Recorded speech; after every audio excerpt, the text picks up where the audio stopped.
Okay. Paano kami maniniwala paano maniniwala ang taong bayan dito sa sinasabi niyang galit siya at mahiya naman kayo sa mga abusado na mga, proyekto dito sa flood control. Kasi ito, tingnan ninyo, 1 month na ang nakararaan mula nang sinabi niya ito. Ako na at sa naging epekto ng habagat ng bagyong Krising, Dante at Emong. Kitang-kita ko na maraming proyekto para sa flood control ay palpak at gumuho. Last year sabi niya, "Andiyan ang flood control. Na-overwhelm lang." At yung iba, guni-guni lang. Wow. Huwag na po tayong magkunwari. Alam naman ng buong madla na nagkakaraket sa mga proyekto.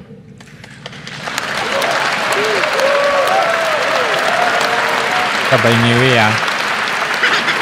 Mga kickback, mga initiative, errata, SOP, for the boys. Kaya sa mga nakikipagsabuatan upang kunin ang pondo ng bayan at nakawin ang kinabukasan ng ating mga mamamayan, mahiya naman kayo. Oh.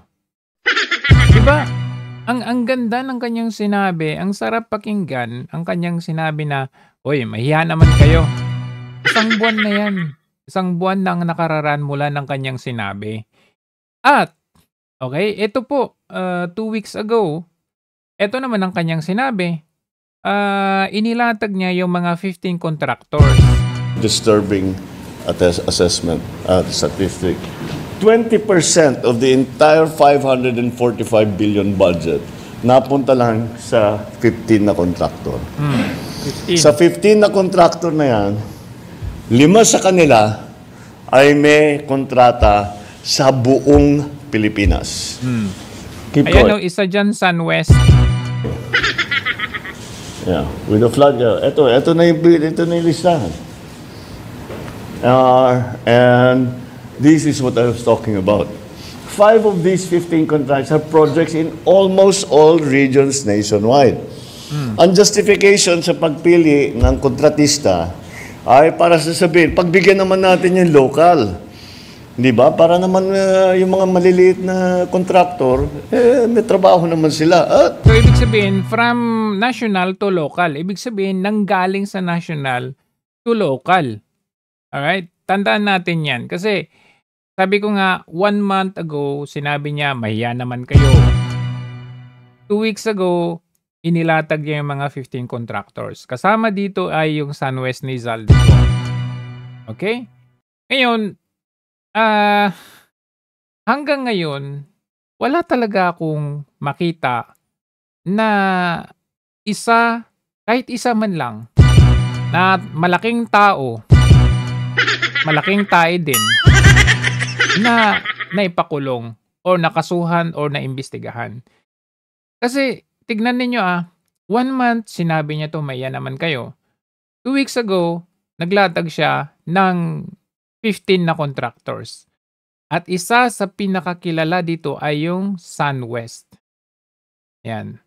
SunWest na kasama or may-ari nito ay si Zaldico. Ang tanong, okay, ito yung tanong. Bakit sa lahat ng kanyang naging inspection, kung makikita ninyo lahat ng kanyang inspection, I think there are 5 total na inspections na kanyang ginawa. Ayan ito sa Baliwag, Bulacan. Bulacan ulit ito. Ayan, 2 weeks ago, Bulacan. Tapos ito, Bulacan ulit. Panay, Bulacan. Tapos ito sa Bulusan. Ayan. Okay? Ang pinaka-last na pinuntahan niya, ito, sabi niya dito, flood control daw sa Tuba, Benguet. Hindi naman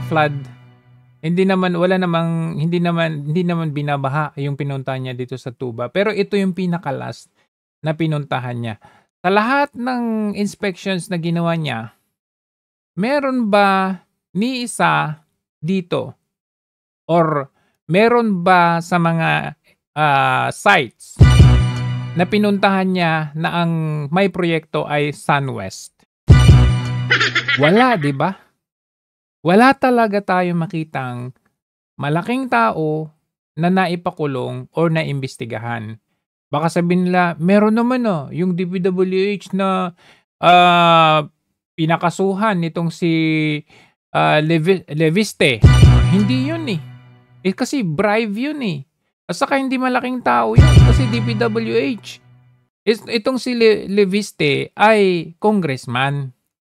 So, base dito sa sinabi ni Marcos dito sa flood control identification na 15 na ito, from national to local. Ibig sabihin, ang national ang pinakautak dito.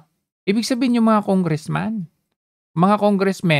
na nagbigay ng pahintulot or kakunayb nila yung local government. So ngayon dito, ang naano lang dito so far is yung DPWH na si Engineer Calalo. Yun lang. So ang tanong, nasaan yung big fish dito? Isang buwan nang nakararaan. Meron pa ito na find out daw or nakita daw na merong mga link daw, suspicious transactions, money laundering dito sa flood control. The Philippine Anti-Money Laundering Council is monitoring what it describes as suspicious transactions linked to contractors behind flood control projects. Meanwhile, the palace says Contractors lang. President Marcos Jr. is ready to submit himself to a Diba? Sa AMLAC, ang suspicious lang ay mga contractors. Nasaan dito yung mga congressman? At meron pang 2 senador na link. 'Di ba? Saan dito yung mga malalaking tao talaga? Wala. At ngayon, halimbawa sa AMLAC, sa SEC, sa COA, bakit 1 month nang nakararaan, wala man lang tayong update? Wala tayong update sa COA, sa SEC, at ngayon ito sa AMLAC, ang contractors lang ang kanilang concentration. So, ang tanong dito, meron ba talaga mangyayari dito sa sinabi ni Marcos Jr.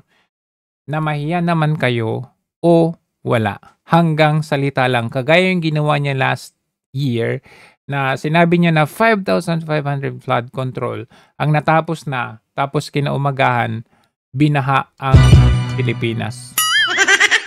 Tanong, meron bang mangyayari? Meron bang may kukulong dito? Or PR stunts lang ang mangyayari dito?